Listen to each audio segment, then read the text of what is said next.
Good afternoon, everyone. I'm Dr. Miller, and the SCP we're going to be looking at today is SCP-4054. Object Class: Safe. Special Containment Procedures. 3 NES Nintendo Entertainment System consoles modified to run SCP-4054 are to be kept for testing purposes. SCP-4054 is to be stored on site in a secure locker. Access is limited to Level 3 personnel and above. Foundation agents monitoring flea markets, yard sales, and property auctions for anomalous activity are to be briefed on the existence of SCP-4054. Any NES cartridges suspected of being copies of SCP-4054 are to be purchased for examination. A Foundation-operated bot, IO Sauron, is to monitor online gaming communities for discussions regarding the existence of SCP-4054. A joint operation involving Mobile Task Force Mu-4, debuggers, and Mobile Task Force Gamma-5, Red Herrings, is to be conducted to investigate these discussions and determine whether the participants are aware of SCP-4054. All copies are to be recovered, and action is to be taken to discredit the existence of SCP-4054 as a hoax or urban legend. Any screen captures or videos of SCP-4054 are to be removed or otherwise replaced with doctored images to further perpetuate this narrative.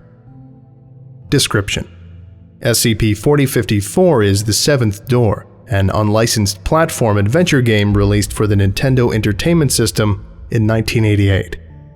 The contents of each cartridge vastly exceeds the storage limitations of its ROM chip, read-only memory. Extracting SCP-4054's PRG-ROM produces a data file too large to be contained on any currently available device.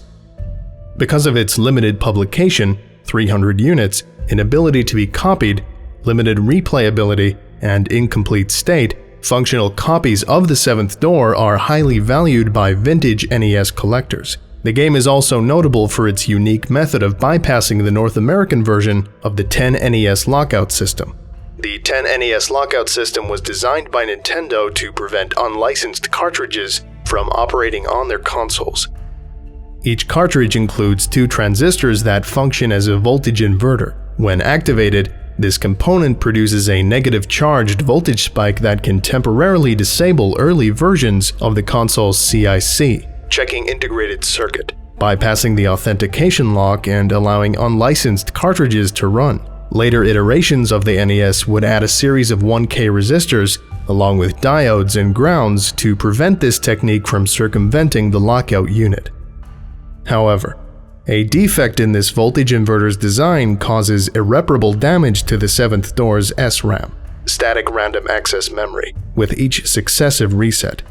This produces an increasing number of glitches which will inevitably render the cartridge non-functional.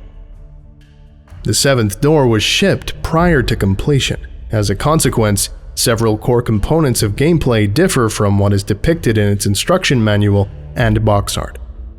The protagonist has no extra lives. Upon dying, all progress is lost. The cartridge resets.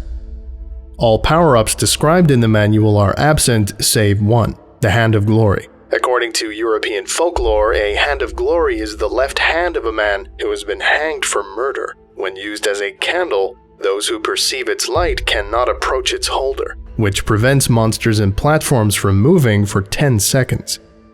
All monsters are absent. Falling into a pit does not kill the protagonist.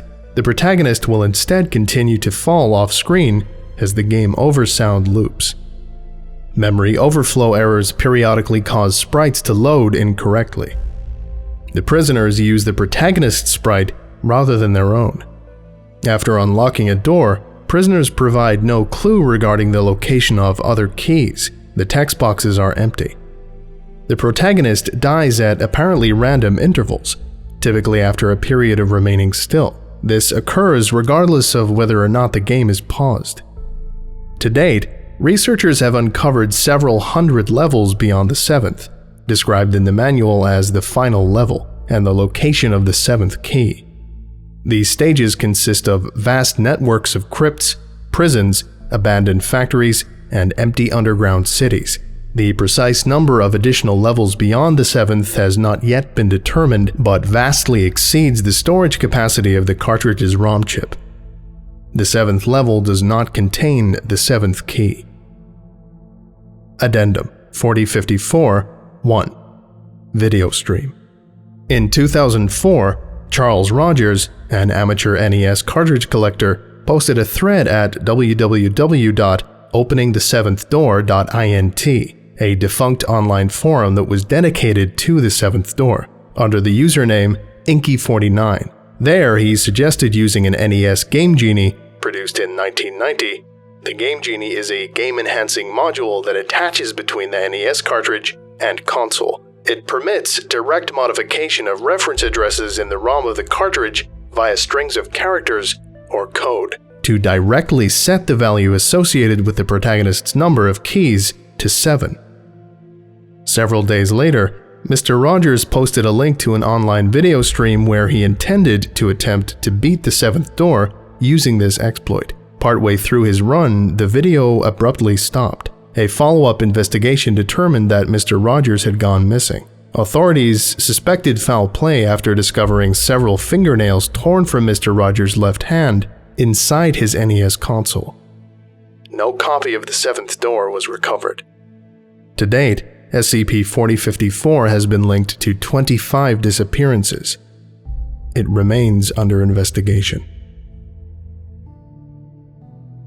Well, what can you really say about this one? I'm sorry, fellow gamers. This one, it's probably best to stay away from.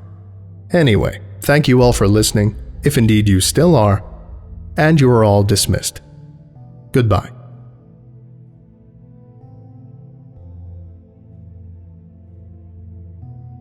I would like to give a special thank you to Susur Hintern, Zarguran, Onyx, Arbiter Soul, The Morrigan, Ritalius, Karim El Ashmoui, The Alpha Walrus, Patrick Bailey, Dreams, Matthew Gilmore, Eric Corbage, Kawaii Firekeeper, Joker Corvus, King Madding, James Saba, and NJ Vojak. If you would like a special thank you at the end of each of my videos, and some other cool stuff as well, visit patreon.com/TheVolgun. Thank you.